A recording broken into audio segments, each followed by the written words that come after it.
the Lex Yeah. I can smell all of the smoke, all that love and positivity, that shit is a joke. I should dead them all, my heart ski down slopes. When you did piggy bank, everybody wanna see you broke, bro. Me and snakes don't lip lock. I don't think the feet look good on me like flip-flops. I know if I spit it, it belongs in this Ziploc. They know I'ma kill them, all they hearing is tick-tock. Your time is up. Where there's fire, you see the smoke, yeah. I know liars, I seen them fold, yeah. I'm so tired from all these souls, it's done been a good year. My tires don't leave the road, yeah.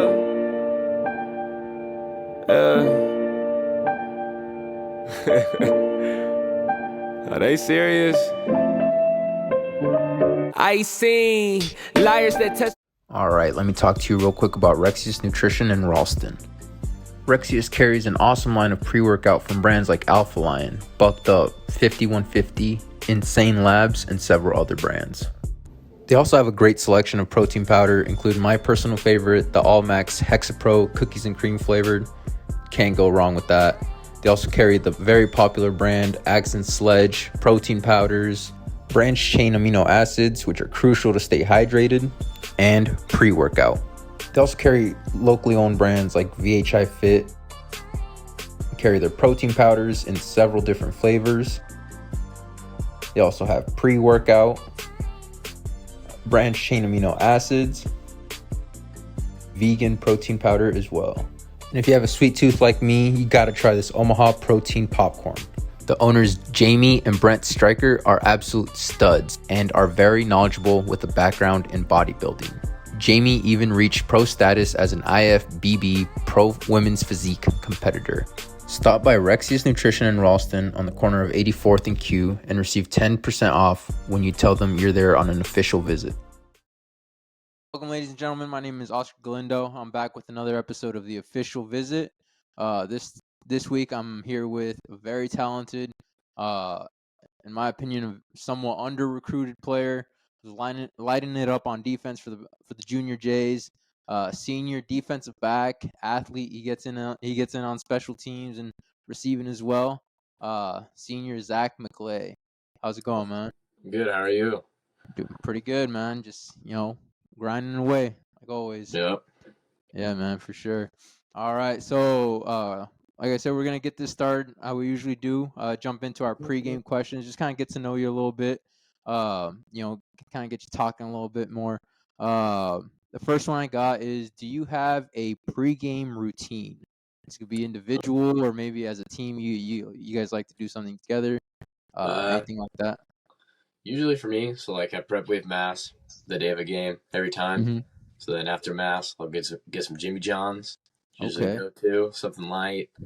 Go back, get dressed, taped up, and just kind of jam out some music, and then hit meetings, and then we're on the road. Yeah, definitely, man. What are you getting at Jimmy John's? Does it have to be a specific order every week, or are you It's a switching it up? number 12 every time. Number 12 every time. All right. Yep, And it's the same one. yeah, maybe a cookie in there, get you a little energy boost or something. Usually a Powerade. A Powerade and some water. No cookies. Okay. I'll save that for after the game. Yeah, there you go. Sweet, man. And then you talked a little bit about getting pumped up with some music. What's a go-to artist or go-to song that you like to listen to before? I'd say Lil Baby and some King Von. He's usually the go-to for pregame. Yeah, man, for sure, dude. You got a song in particular that does it above the rest, or just whatever? I'd Anything freestyle Lil Baby. It's What was that usually freestyle by Lil Baby. Okay. That has to play at least once. Yeah, there you go. Get you in the right, defensive mentality. Go knock some dude's head off, right? Pretty much, yeah. Yeah, for sure. All right, and then defensive back, you play that safety role for the Jays. Versatile player still, but who is your favorite player to kind of watch at your position, and maybe do you try to like take anything from their game and add it to yours? I'd say Nate Gary. He played for Nebraska about probably 5 or 6 years ago. Yeah. I mean, I just grew up watching the Huskers. It's usually him. He was just a hard-hitting dude. I mean, I can't remember how many targeting calls he had, but I mean, he was really fun to watch. Yeah, definitely. Had a good run with like the Eagles, and was he on the Yeah, Cowboys for a little bit too, or something I like think that? so. Something like that. I know he's with the Yeah. Eagles. Yeah, no, definitely hard hitter, and then yeah, like kind of like yourself, he steps up, not Hmm. afraid to tackle and against the run, all that kind of stuff. Yeah. Okay, yeah, definitely. Um, all right, so then the last warm up question I got here for you, outside of like your Jimmy John's and all those fast food places or quick chain restaurants, what is a good low key spot to eat out in Omaha? In Omaha. Um, And it's or in surrounding areas, I guess, as well. Just a good low key spot to go grab a bite to eat. I'd have to say local. The local bar and grill. They got some good food over Okay. there in Village Point, and they got one in Millard. So Okay. that's probably the low key spot. But they're going. I Yeah. really like that place. Yeah. Oh, well, what do they got? What do they got there? What are you ordering there? I usually get their bacon mac and cheese, and then add Okay. some chicken to it. That's usually the go to. Yeah, nice. That sounds good, man. Add some extra Yeah. protein in there. Hmm. For sure, for sure. I have to check it out. That sounds very familiar. I might have already tried it. I'm bad about remembering names of places, man, but Yeah. I'll definitely have to add that to the list for sure. All right, so then kind of switching over, transitioning over here, talking a little bit about your junior days and your senior season. Before the season even started, really, there was a lot of challenges you guys were facing. The biggest Hmm. one was, just obviously just losing the amount of talent that you guys did with that the senior class from last season, and on the offensive line and really all over the place. Marty back there running it. Uh, but for the most part, and we'll talk a little bit about the record here in a bit. But for the most part, it seems like you guys have really, found players that are ready to step up to that challenge. Have really taken it head on, including yourself. Tell me a little bit about, what that was like this offseason, navigating through that, and as a senior, what it was like for you, making sure getting guys in the right headspace to, for the season. It was really difficult. I mean, I think a lot of people really had no idea who was going to play for us. I mean, shoot, I didn't know who was going to fill those shoes. I mean, that's a lot of seniors leaving Mm, that year. And really, it was just came down to summer workouts, grinding, and just finding a guy who wanted to get in the game, get his hands dirty, and kind of just go at it. And then, I mean, we had some seniors who came back. They hadn't played since freshman year. So we have two starters that are seniors who hadn't played since freshman year. They came oh back. One was wow. from injury, and one wanted to focus on some other sports, and then it came back out. So I mean, they really stepped up this year. Yeah. Sweet. And I know, like, I've seen, you guys, maybe it was last year, but I've just seen how you got, like, yourself, you're competitive. It was like at a 7-on-7 tournament at Nebraska. I remember watching you guys, but you guys really are, like, I don't want to say hard on each other, but you guys, get after each other with doing, Yeah. stuff like that, mistakes, or maybe people are slacking off or whatever it may be. And I know Hmm. you got another very talented senior with you, Michael. Bert Hmm. headed to Iowa. Is there anything you guys had to do specifically as seniors, as leaders, to kind of make sure, get that out of players while you I guys were mean, learning? I think it's kind of a tricky situation because you don't want to get on them too hard at the beginning. You kind of want to build them up, but then Yeah. as we started getting closer to the season, it was kind of like, hey, we got to fix these mistakes right away. But I mean, Hmm. I think that's just the culture of prep. I mean, it's a brotherhood. That's like our huge thing, and so I think we trust each other. I mean, we're gonna get on your butt if you're not doing what you're supposed to do, but I mean, that's what we do. We just learn from mistakes and then we keep going. Yeah, definitely. That's a great approach too. Not especially with the young guys. Yeah. You don't want to break them down too early, Yeah, because you then can't scare them away early. yeah, You got to wait exactly. till you get to the season, and then Yeah. kind of ramps up. Then you can kind of get on them a little bit once it really really matters.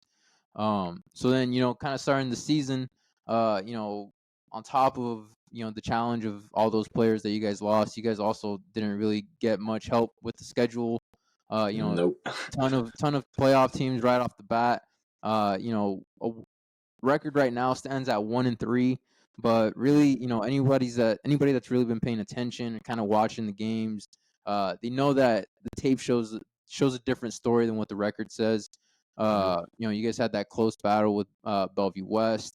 You guys had that hard fought win with Miller North, and obviously this past weekend, this past Friday, that game was tough. But tell me a little bit about the team and what you see from the team. That kind of shows that you guys are a lot better than what the record says. Look at last year. Last year we started with the same record, 1-3. Mm-hmm. So I think it's better to play those good teams first. I mean, you find out who you are pretty fast, and so I think that was really good for us. And I think it just makes us more hungry, makes us want to get after to get another win. And so yeah, the strength of schedule. I mean, we're prep. That's just always how it's going to be. We want to play the best, and so our morale is not crushed whatsoever. I mean, we lost a close fought game to Gretna, who was number 3 in the state. I mean, we were within 1 score against Bellevue West until the last 50 seconds. Yeah. And so, I mean, I don't think our spirits are crushed whatsoever. I think we're just gritty and want to get back after it. Yeah. And that's great to hear because, like you mentioned, you touched on that Gretna game, very, obviously I saw on Twitter all the controversy and, people debating and stuff like that. But I think people have to realize that for you guys kind of have to keep it pushing. Like you guys don't. So how do you, that, and that's something that, with a young team that's kind of still learning or getting that experience, that could be, something that demoralizes the team, but you guys seem to have that, like you mentioned, that brotherhood, that culture of picking each other up. How do you, how do you keep that from like bringing you guys down this practice week, especially with another big game coming up this Friday or Thursday? My bad. I think the easiest part is that they're not district games. I mean, of course we want to win. I mean, but at this point, really, it's just we got to give them the best we got, and that's what we're going to do every game. I mean, I don't think our morale ever is going to be gone. I mean, we had a hard game against Westside. I mean, but we came back the next week firing. We didn't let that, bring us down or anything. I mean, we're just going to keep playing no matter what. 100%, definitely, man. That's great to hear. Especially I'm sure people, the young guys listening to this, hearing you, the senior leader, saying, "Hey, like we're just gonna keep fighting." That's huge. So, kind of talking a little bit more about you and your season. So I don't have the official numbers. I kind of looked at so far. I believe you have 77 tackles on the season. What? 77, man. For some people, 100 tackles in a season is a goal. Now you're like halfway. You're right there, basically. Yeah. Yeah, talk to me a little bit about your hot start and what kind of did you do in the off season to kind of bring that out? Is it something that you just kind of knew you would have to step up and do, or talk to me a little bit about that? Well, I mean, I got surgery after last season, so I was out for a while, and so I didn't do 7-on-7 or any of that stuff. I mean, I knew coming into the season with a young defense, it was going to be a challenge, and basically, it's just I'm just going to go to the ball. I'm a ball hawk. I'm just going to go to the ball, and I'm not going to get blocked. Just keep making tackles. That's simple as it's going to get. Yeah. I mean, with these young guys, they need someone to step up, be a leader. I got to provide some momentum for the team, and I mean, get them rowdy. That's all we knew. But I mean, your teammates see you doing it. It's just going to spread. So I mean, that's basically my approach. I mean, I didn't expect to have this many tackles, but if someone would have told me this, I wouldn't have put it past them. I'd be like, yeah, I'm just balling. Yeah, just kind of always had that belief in yourself, and that's definitely. So then, you touched on the injury at the end of last season. What was that like getting back from that, and kind of dealing with that and making sure you come back and play at a high level, especially such an important season in terms of recruitment and all that kind of stuff. Talk to me a little bit about that. So the injury was tough. I'd never really been injured before, so I had about 3.5 to 4 months of rehab with my shoulder. But then right after I was cleared, I mean, I hit the gym pretty hard. I mean, I was lifting, I was playing soccer, so I had my speed, my stamina, keep going. And then summer hit, and it's just kind of clicked. I'm like, it's senior season, we got to go, all gas, no brakes, basically. Yeah. Man, yeah, and I actually forgot you did were part of that state championship soccer team too. You Hmm. were a pretty big part of that too. Talk to me a little bit about that too while we got you on here, man. Well, what's it Well, I mean, like? I'm not a huge soccer player. I mean, I've played my whole life, and I was like, I mean, I went out freshman, sophomore year, and then junior year, just happened to be on varsity with a great group of seniors, just like football. And I mean, that was kind of like my football team. We were just really close. I mean, we were just all brothers on that team. We just started with a poor record, just like football, and then we just kept grinding, and then we got it done. Basically, I mean, it was just a good time. Yeah, just gritty time with the boys, man. Just Exactly. yeah, just pulling it out, man. That's awesome. Do you feel like you get any benefits on the football field from playing soccer? Uh, I mean, not any huge benefits. I definitely think my speed and endurance Probably goes some up during conditioning. soccer. Yeah, But yeah, it's just a lot of conditioning. I think it keeps me in shape pretty well. yeah. And I wouldn't say there's too many benefits from soccer to football. It's a completely different play style. Mhm. I mean, sometimes I get a couple cards because I kind of forget where I'm at on the field, wrong sport. But I think it definitely helps just with speed. Yeah, definitely. And kind of help on that range that you got a little bit, maybe. Yeah. Yeah, for sure. So then, kind of switching over, talking a little bit about recruitment, man. You have quite a few, great offers on the table. But there's still, I feel like there's still a lot more out there for you. You're Mhm. one of part of a very strong class, and I feel like you've really elevated this season so far to show that you are one of those elite players in that class. Talk to me a little bit about your recruitment.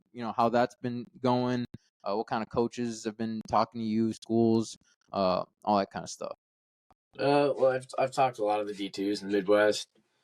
Just recently, I went to a game day at South Dakota, so they've been talking to me a little bit. Yeah, Nebraska started to reach out this week, and so that's where I'm going from there. It's just I'm just gonna keep playing how I'm playing and see where it goes, basically. yeah.